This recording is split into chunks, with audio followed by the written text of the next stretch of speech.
Sometimes evil doesn't knock. It slips through the cracks, it lingers in the silence, and it watches, always watching. Cindy James was a nurse, a caregiver, someone trained to heal others. But for 7 years, she was the one crying out for help, and no one believed her. She told the police she was being hunted, harassed by a faceless predator who tormented her night after night. She wasn't just frightened, she was terrified. Sleep became a luxury, paranoia her only constant. Someone was breaking into her home, leaving chilling death threats, whispering threats through her phone at all hours. Once she found a dead cat in her yard. Another time, violent notes slipped beneath her door with images no one should ever have to see. In total, she reported nearly 90 incidents to law enforcement. 90. But as the years dragged on, suspicion began to shift, not toward the supposed stalker, but toward Cindy herself. Was she crying wolf? Was it all in her head? Or was something far more sinister happening? Something the system simply didn't want to see? Then came June 8, 1989. A city worker stumbled across an abandoned house in Richmond, British Columbia. In the backyard, beneath the weight of quiet horror, lay Cindy James, dead.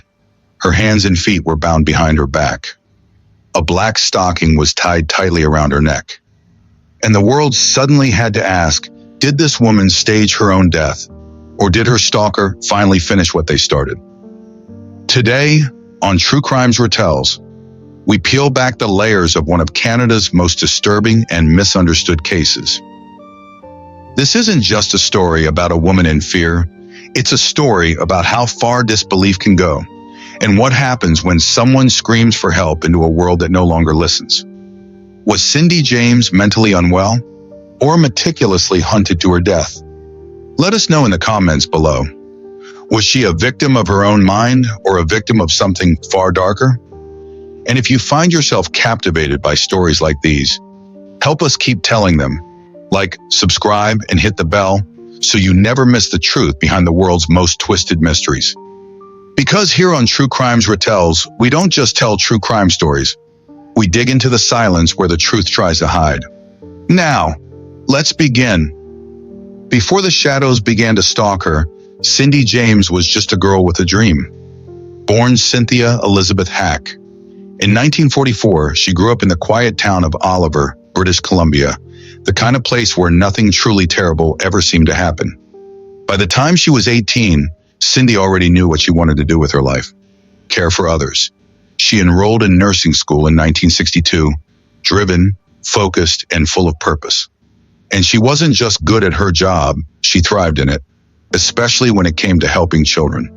Her warmth, her calm, her compassion, it all came naturally. People noticed.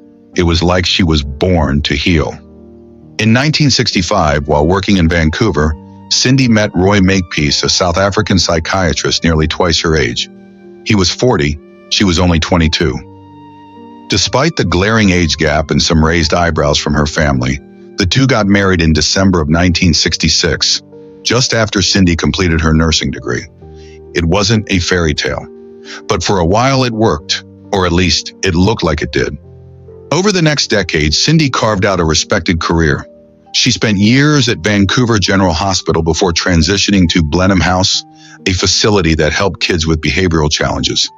Her co-workers described her as calm under pressure, professional, and deeply invested in the well-being of her young patients. But what looked steady on the surface was quietly unraveling behind closed doors.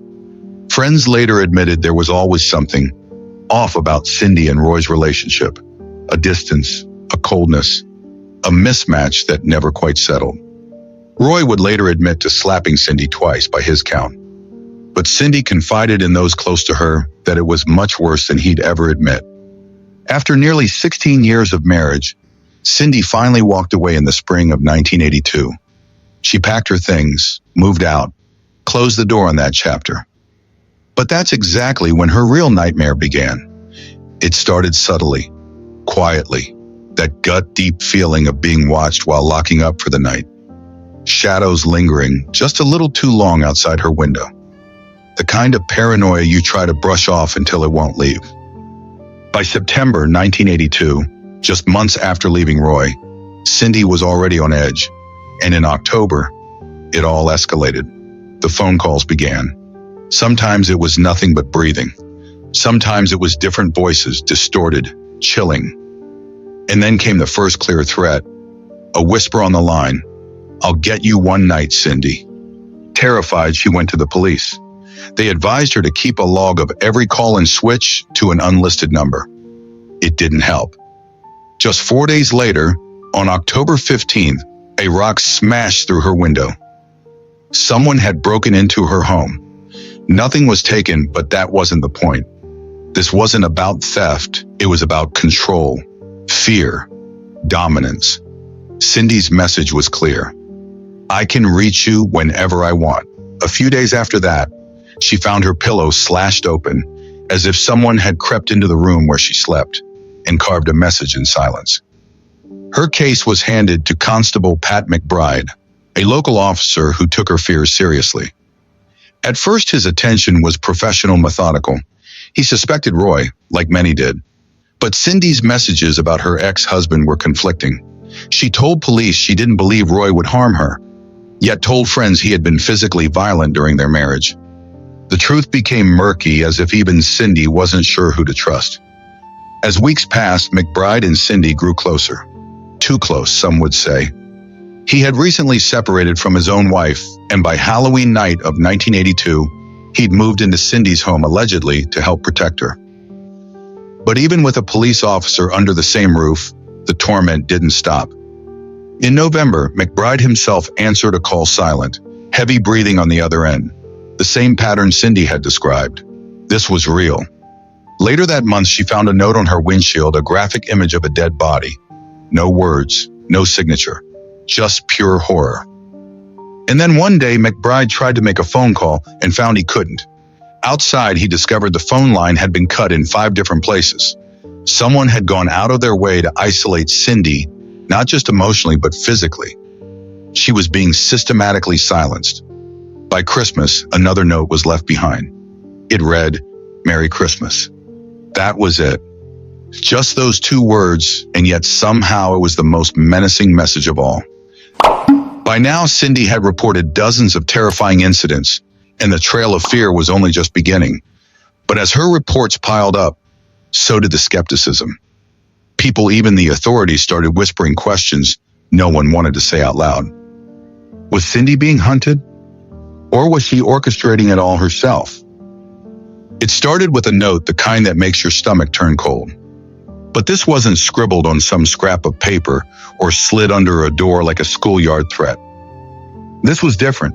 It was written in red ink, stretched across the image of a woman whose throat had been viciously slashed. A photo, a message, a warning. And it was sent directly to her. Her name was Cindy James, and she was being watched, or so it seemed. The police didn't know what to make of it. Strange phone calls, sinister letters, photos that felt like scenes out of a horror movie. But was it a crime? Technically, maybe not. There were no fingerprints, no physical injuries. Just fear, invisible and invasive. For the authorities, it was all disturbing, yes, but not necessarily illegal. That is, until things escalated into something far more sinister. On the night of January 27, 1983, everything changed. Agnes Woodcock, a longtime friend and co-worker of Cindy's, stopped by her house for a visit. Cindy was expecting her, but when Agnes knocked, no one answered. Uneasy, she circled around the house.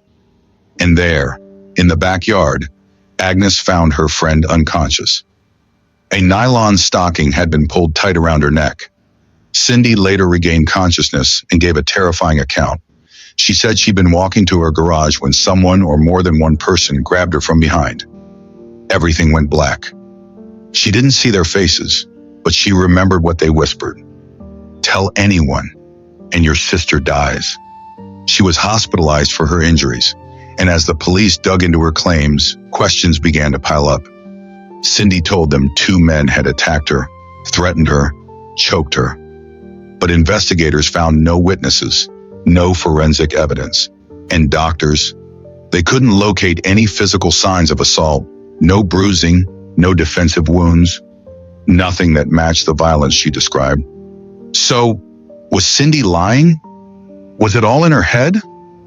Or was someone out there getting smarter, learning how to hurt her without leaving a trace? Either way, Cindy felt unsafe.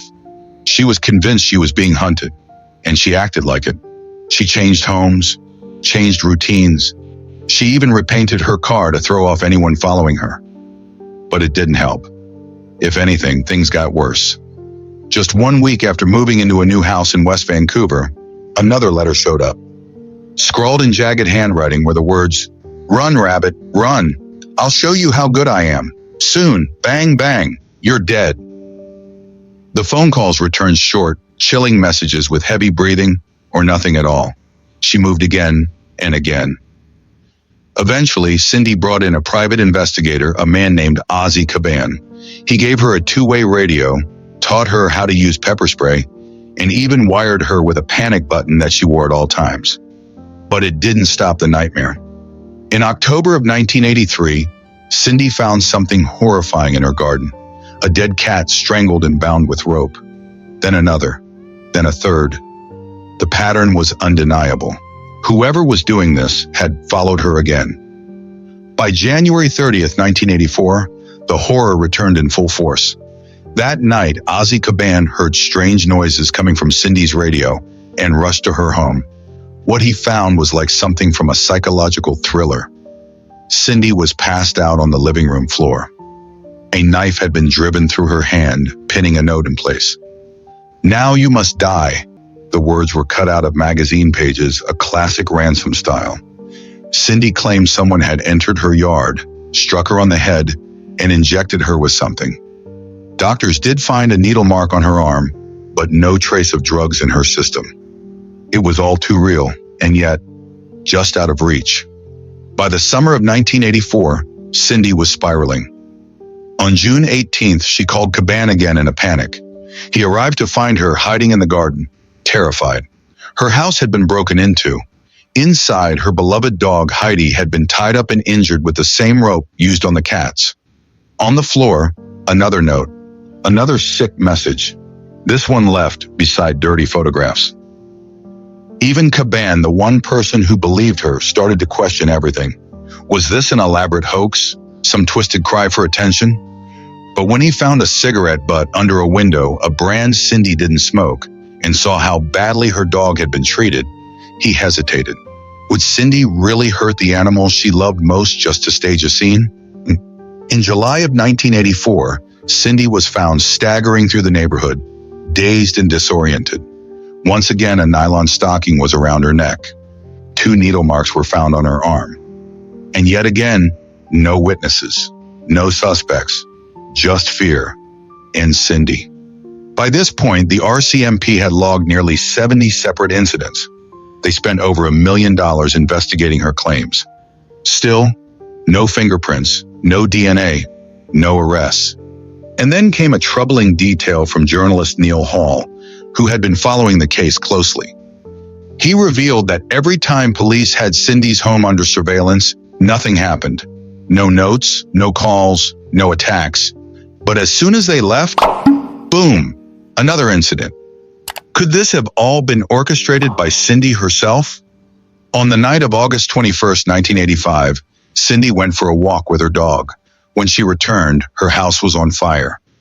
Flames were quickly contained, but investigators found burned newspapers stuffed into the bathroom, the likely point of ignition. Cindy said the attacker came through the only unlocked window. But the windowsill was clean. No soot, no fingerprints, no footprints. Investigators believed it had never been opened. At this point, even her supporters were wavering. One officer, Carol Halliday, wasn't convinced by Cindy's story. She believed her male colleagues had been fooled by the dramatics of a pretty woman. So Halliday brought in psychologist Dr. Anthony Marcus to assess Cindy. And what he found was chilling. He believed Cindy might be suffering from dissociative identity disorder, what used to be called multiple personality disorder, that she was being terrorized by herself. He believed that in her mind, the threat was real even if it didn't exist in the world around her.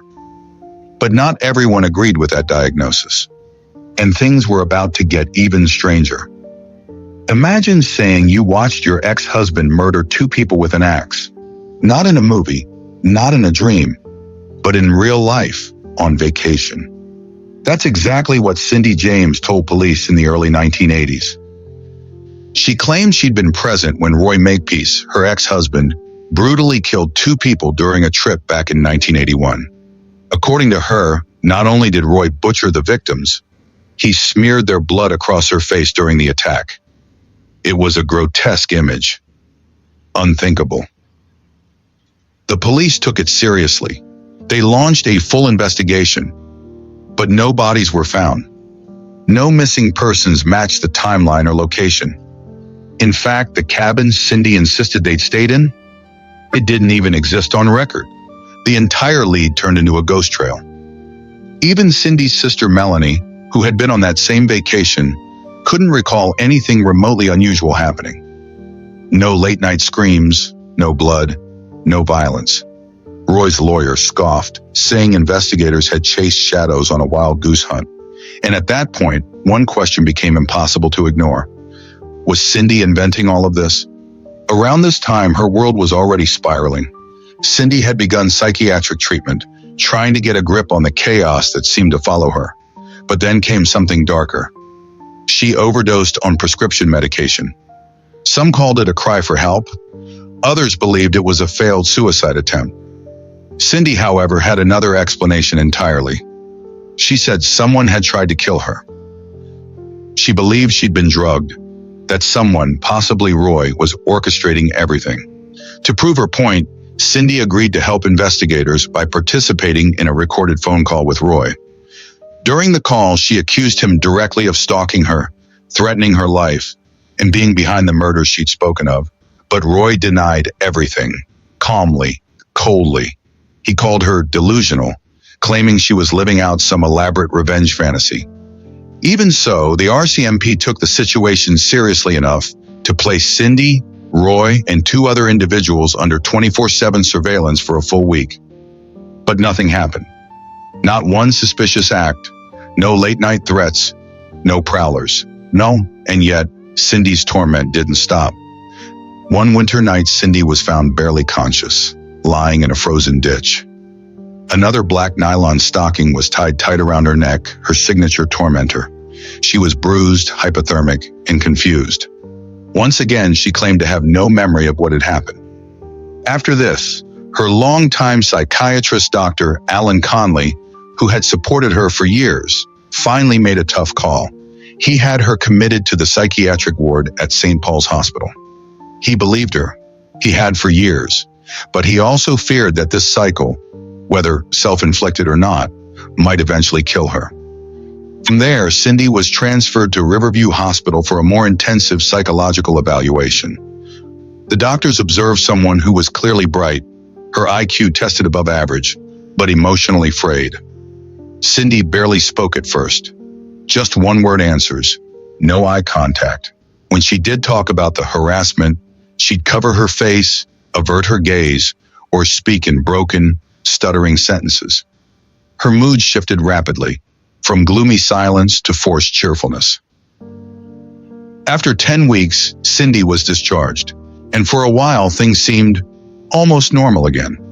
She started working as a nurse at Richmond General Hospital in the summer of 1987. She laughed again. Her friends said she was trying to rebuild her life. But peace didn't last. Windows shattered, light bulbs unscrewed, her home damaged repeatedly. And now even the RCMP, already skeptical, began brushing off her reports as nuisance calls. Then something eerie happened. Roy, her ex-husband, received 2 chilling voicemail messages on his answering machine, both from a man's voice. The first said, "Cindy, dead meat, soon." And the second, "More smack, more downers, another grand after we waste her. No more deal." 2 weeks later, Cindy was discovered in her garage, half naked, unconscious, and again hog-tied, with a black stocking wrapped around her neck. It was the 3rd time this had happened. Police brought in Robert Chisnell, an expert in knots. His opinion? The way she'd been bound, it was highly unlikely she could have done it herself. and suddenly the questions returned. Could all of this really be staged? Or had someone been hunting her all along? In January of 1989, a man named Richard Johnston moved into Cindy's basement. He wasn't just a renter. He had sold her a life insurance policy, and Cindy hoped having someone else in the house might finally make her feel safe. But the threats continued. A note appeared at her workplace on April 8th. 3 simple, terrifying words. Soon, Cindy. Break-ins resumed. The RCMP brought in tracking dogs after one incident on May 10th, and the dogs picked up a scent leading over her backyard fence. It was the closest thing to a lead they had in 7 years of reported harassment. Still, they had no proof, no fingerprints, no suspect. And then, Cindy vanished.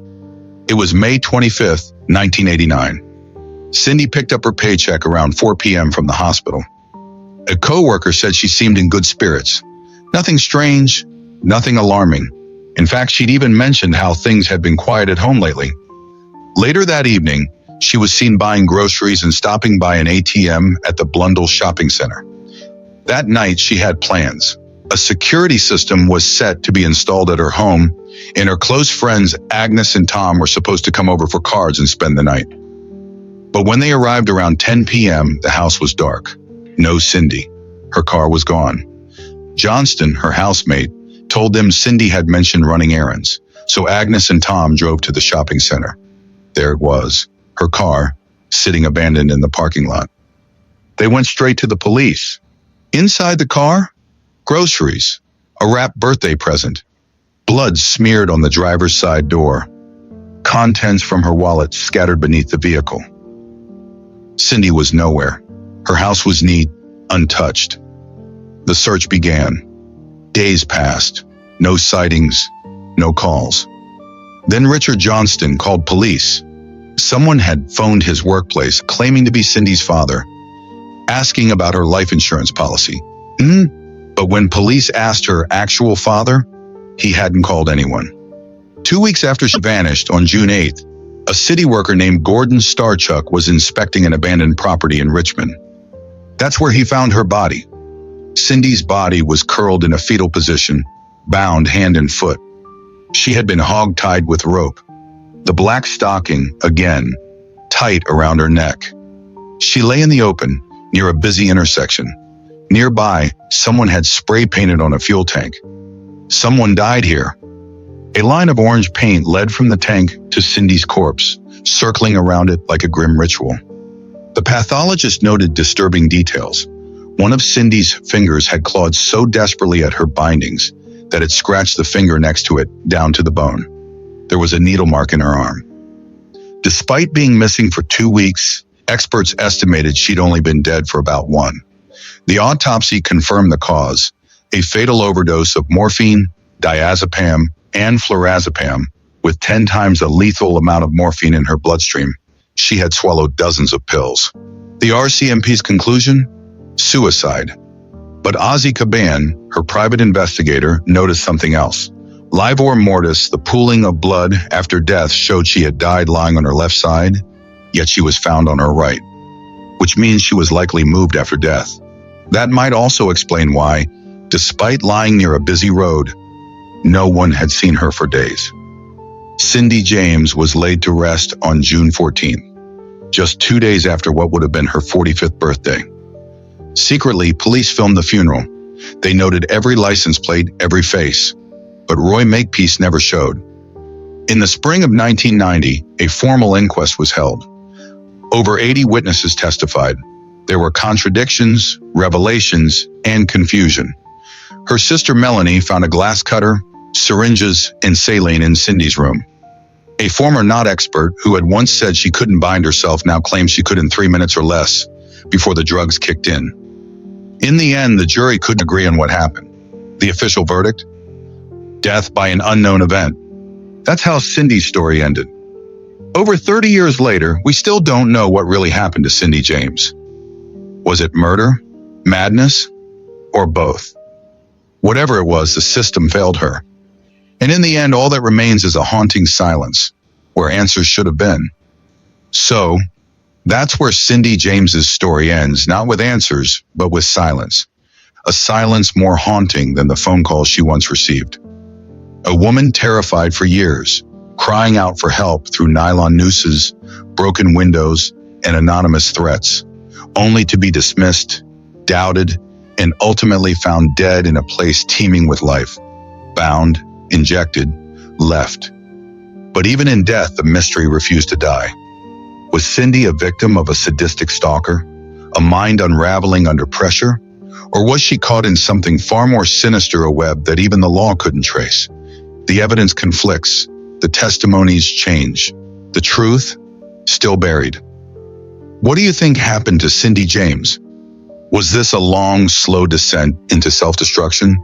Or did the system fail a woman who was truly being hunted? Drop your thoughts in the comments. Your voice matters here on True Crimes Ratels. We don't just tell stories, we remember them. Because sometimes memory is the only justice we have left. And if stories like this shake you, stay with us. Be a part of something more than just a viewer, be a Ratel.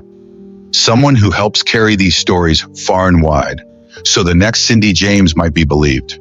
Maybe, just maybe, someone out there will think twice before letting fear win. Or worse, before becoming the monster in someone else's story. So if you felt something during this episode, like, share, and subscribe. Let this story echo further than silence ever could. Turn on notifications too. We drop new dark and haunting stories every single week here on True Crimes Ratels. Stories that crawl under your skin, stay in your thoughts, and remind us all of how thin the line is between fear and fate. Until next time, stay aware, stay human, and never stop asking why.